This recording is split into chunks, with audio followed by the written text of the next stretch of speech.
اليوم حلقة من برنامج حديث المصريين، حلقة تمس كل المصريين. الرفق بالحيوان والتوازن البيئي.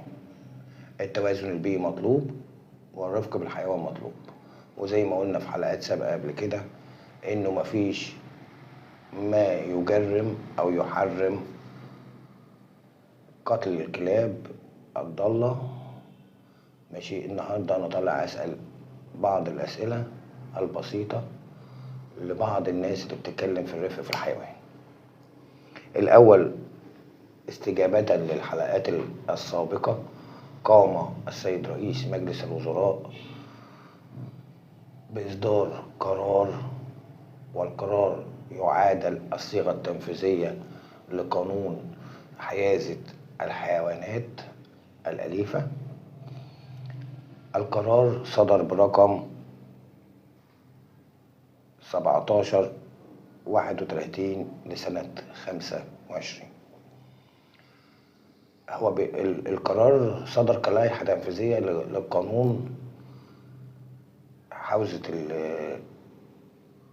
الرفق بالحيوان أو الكلاب أو اللي بيربوا كلاب في البيوت. ده صدر لهم قانون ولائحة تنفيذية عشان ينظم العملية. طيب، النهارده أنا طالع أتكلم وأسأل بعض الأسئلة البسيطة جدا.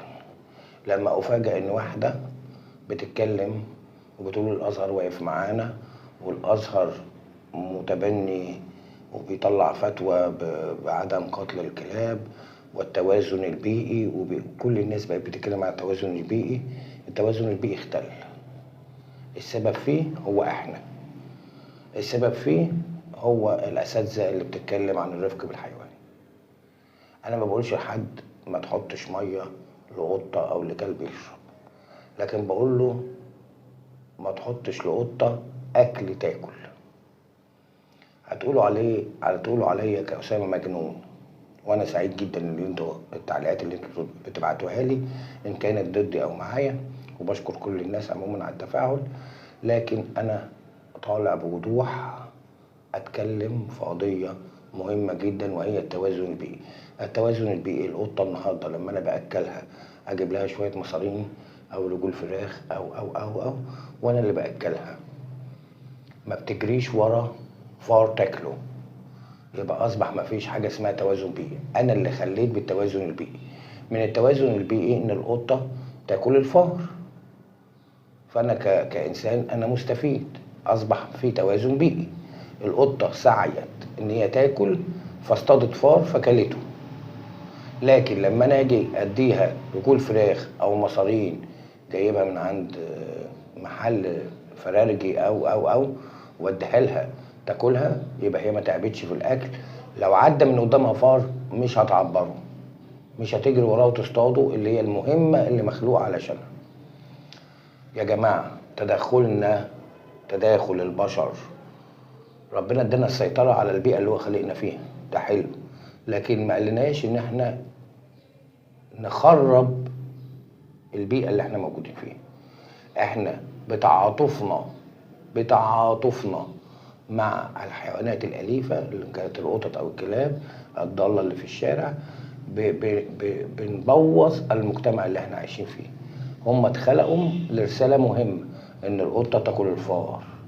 النهارده القطة ما بتجريش ورا الفار تاكله، عشان لاقية منعمة، لاقية أسامة بيحط لها أكل، لاقية سين من الناس بينزل يديهم أكل. الكلاب الضالة نفس القصة. الكلاب الضالة نسبة أكتر من طبيب بيطري بيتكلم في القضية دي. أنا مش مع الطب البيطري، مش مع هيئة بعينها، أنا مع كل مؤسسات الدولة، مع المجتمع اللي أنا عايشه، مع اللي أنا بشوفه بعينيا في الشوارع. النهارده لابد من التطعيم والتعقيم للكلاب. النهارده بقوا بيشكلوا خطر في البيئة والمجتمع اللي احنا عايشينه. دي حاجات بسيطة جدا لازم نراعيها، ورعاها السيد رئيس مجلس الوزراء في القانون 1731 لسنة 25. فياريت ننتبه ان احنا كمواطنين احنا اللي بنخالف التوازن البيئي، واحنا اللي بنبوظ البيئة والمجتمع اللي احنا عايشين فيه. ربنا ادانا السلطان على المجتمع اللي احنا عايشين فيه، واحنا اللي بنخربه. ده الجزء الاول من الحلقة وما يخص الطب البيطري. الجزء التاني من الحلقة يخص قرية تبع مركز المحلة اسمها قرية القصرية. القرية دي معدومة من الخدمات. السيد المحافظ ظاهر أمامنا على الشاشة دلوقتي شكاوى عديدة وصلت لمعاليك إنه مفيش مواصلات تخص القرية دي. القرية دي أحد قرى محلة أبو علي. القرية دي معدومة الخدمات. القرية دي متدمرة.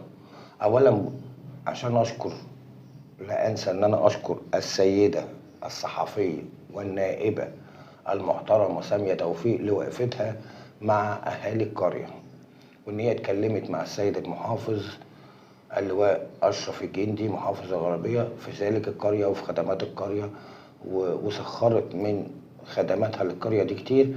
لكن ملهمش يا معالي الوزير المحافظ ملهمش مواصلات، ولكن مسجل خطوط سير ل20 ميكروباص للقرية دي، ومع ذلك ما بيشتغلوش في القرية، بيكسروا خط السير. مين اللي ليه ان هو يحاسبهم؟ السيد رئيس مباحث المرور بالمحلة. السيد رئيس مباحث المرور بالمحلة بيقول للناس امسكوا الميكروباص وهاتوهولي. طب هي الناس اللي هتشتغل ولا انت اللي بترخص لهم ولا انت اللي بتجدد لهم؟ فين إدارة المواقف؟ وفين عمال الكارتة؟ وفين متابعة مصالح المواطن؟ معالي الوزير المحافظ، عايز افكرك ان كل راعي مسؤول عن رعيته، وانت مسؤول عن القرية دي. مشكورا جدا النائبة سامية توفيق ان هي اتكلمت في القرية وسعت مرارا وتكرارا في مصلحة ذلك القرية. لكن انا النهاردة بقول لك يا معالي الوزير، احنا محتاجين عين تبص على قرى محافظة الغربية. محتاجين منك زيارات مفاجأة لقرية القصرية وغيرها من القرى. في قرى معدومة كتير، فياريت بعد إذنك تحط في الخطة ذلك القرية المعدومة من الخدمات. أتمنى تفاعلكم معي، أتمنى أن انتوا تنشروا الفيديوهات بتاعتي، أتمنى أن انتوا تعلقوا. أنا بشكر طبعا كل اللي بيتواصل معايا، إن كان في مصلحتي أو ضدي. يعني إن كان حد بينقدني أو حد بيشكرني، أنا بشكر كل الناس، وببقى سعيد جدا لما بلاقي حد بيعلق عليا إن كان بالإيجاب أو بالسلب. سعيد جدا بيكم وفي انتظاركم.